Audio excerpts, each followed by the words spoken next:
BPL এর খবর শুরুতেই। এই মৌসুমে তারকাবহুল দল গড়ছে চ্যাম্পিয়ন ঢাকা ডায়নামাইটস। ইতিমধ্যেই শহীদ আফ্রিদি, শেন ওয়াটসন, কুমার সাঙ্গাকারার মতো তারকাদের সার্ভিস নিশ্চিত করেছে ঢাকা ডায়নামাইটস।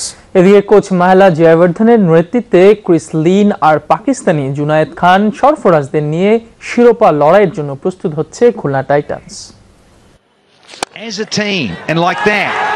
4 নভেম্বর শুরু হচ্ছে বিপিএল এর নতুন আসর। টুর্নামেন্ট শুরুর বেশ কিছু সময় বাকি থাকলেও আগেভাগেই বিদেশি ক্রিকেটারদের দলে ভিড়িয়ে শক্তিশালী দল গোছাতে শুরু করেছে একাধিক ফ্র্যাঞ্চাইজি।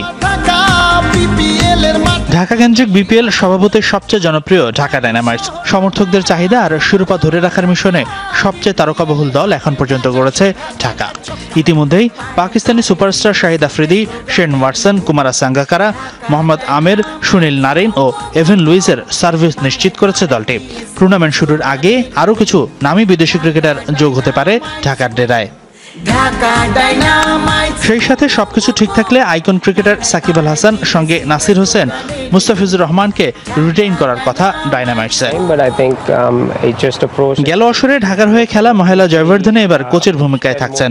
কোচ হিসেবে মুম্বাই ইন্ডিয়ান্সকে 10ম আইপিএল এর শিরোপা জেতান তিনি। তাই তো স্টুয়ার্ট লর পরিবর্তে এবার এই লঙ্কানের সার্ভিস নিশ্চিত করেছে খুলনা টাইটান্স। কোচের পাশাপাশি 4 বিদেশি ক্রিকেটারের সার্ভিস নিশ্চিত করেছে দলটি। কলকাতা নাইট রাইডার্সের হয়ে মাঠ মাতানো অস্ট্রেলীয় ওপেনার ক্রিস লিনের সঙ্গে চুক্তি করেছে টাইটান্সরা। সেই সাথে চ্যাম্পিয়ন্স ট্রফি মাতানো 3 পাকিস্তানি সরফরাজ আহমেদ, জুনায়েদ খান ও লেগ স্পিনার সাদাফ খানকে ডেরায় ভেরিয়েছে খুলনা। হাসিনুর রহমান, যমুনা স্পোর্টস। মানে টেস্টে নতুন দুটি দলের আগমন হয়েছে, ক্রিকেট বিশ্বায়নে নিশ্চয়ই অনেক বড় ভূমিকা রাখবে। এই ডেফিনেটলি অনেক বড় ভূমিকা রাখবে। 10টি দেশ খেলতো টেস্ট, এখন একসঙ্গে দুটির অভিষেক হচ্ছে টেস্ট পরিবারে। তার মানে 17 বছর পর সংখ্যাটা 12তে দাঁড়ালো। নিশ্চিতভাবে এই সংখ্যাটা যখন 15-16তে চলে যাবে তখন ক্রিকেট কিন্তু গ্লোবাল গেম হিসেবে আরো প্রতিষ্ঠা লাভ করবে অবশ্যই। এবং এই খুশিতে কিন্তু আফগানিস্তান এবং আয়ারল্যান্ডে কিন্তু খুশির বন্যা বয়ে যাচ্ছে মঞ্জুর, অবশ্যই জানেন। সেখানে আসলে আইসিসি সব মেম্বার কান্ট্রিকে ধন্যবাদ জানিয়েছে আফগানিস্তানের ক্রিকেট বোর্ডের চেয়ারম্যান আতিফ মাসহাল। আর ক্রিকেট আয়ারল্যান্ডের প্রধান নির্বাহী ওয়ারেন ডিট্রম বলছেন টেস্ট স্ট্যাটাস সাহায্য করবে আইরিশ ক্রিকেটকে এগিয়ে যেতে।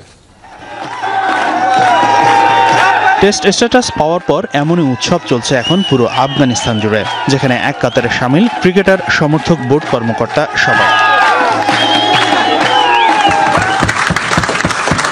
দেশবাসীকে এমন আনন্দ উদযাপনের উপলক্ষ এনে দেয় আইসিসি ও তার সদস্য দেশগুলোকে ধন্যবাদ জানিয়েছেন আফগানিস্তান ক্রিকেট বোর্ডের কর্মকর্তারা। আফগানিস্তান ক্রিকেটের জন্য বড় সুসংবাদ এটি। আইসিসির সকল সদস্যকে ধন্যবাদ আমাদের উপর আস্থা রাখার জন্য। আমরা চেষ্টা করব ক্রিকেটকে আফগানিস্তানের 1 নম্বর খেলা করার জন্য। আপনারা আমাদের ঈদের আনন্দ দ্বিগুণ করেছেন।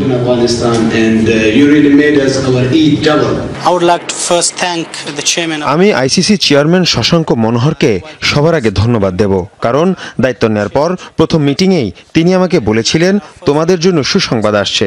দেখুন কত বড় আনন্দের উপলক্ষ এনে দিলেন তিনি। আইসিসির পূর্ণ সদস্যপদ পাওয়ার পর আফগানিস্তান ক্রিকেট বোর্ডে কেক কেটে আনন্দ উদযাপন করেন কর্মকর্তারা।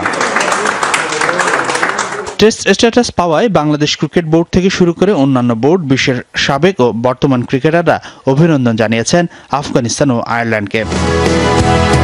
তবে আফগানিস্তানের মতো ক্রিকেট ততটা জনপ্রিয় নয় আয়ারল্যান্ডে, তাই তো স্বভাবতই ততটা উচ্ছ্বাস নেই সাধারণ আইরিশদের মাঝে। তবে দেশের ক্রিকেট প্রেমীরা খুবই খুশি সর্বোচ্চ পর্যায়ে খেলার সুযোগ পাওয়ায়। টেস্ট স্ট্যাটাস মানে আয়ারল্যান্ড এখন ক্রিকেট বিশ্বের বড় শক্তি, ক্রিকেট বিশ্বের দ্বিতীয় জনপ্রিয় খেলা। এই সুযোগ আমাদের সাহায্য করবে আরো শক্তিশালী দলে পরিণত হতে। লম্বা সময়ের স্বপ্ন পূরণ হয়েছে আফগানিস্তান ও আইরিশ সমর্থকদের। এবার মাঠের খেলায় নিজেদের যোগ্যতার প্রমাণ দিতে হবে টেস্টের নবীনতম এই 2 সদস্যকে। হাসিনুর রহমান, যমুনা স্পোর্টস। সবুজ, ওয়ানডে লিগ যেটি হবে এবং টেস্ট চ্যাম্পিয়নশিপ যেটি হবে সেটির ফরম্যাট নিশ্চিত হবে হয়তো কিছুক্ষণের মধ্যে আমরা জেনে যাব। এবং সবকিছু ঠিক থাকলে আসলে কিন্তু আইসিসির এই মিটিং এ ওয়ানডে লিগ এবং টেস্ট চ্যাম্পিয়নশিপ কিন্তু প্রস্তাবিত যে প্রস্তাবনাটা আছে সেটা কিন্তু পাস হওয়ার জোরালো সম্ভাবনা রয়েছে।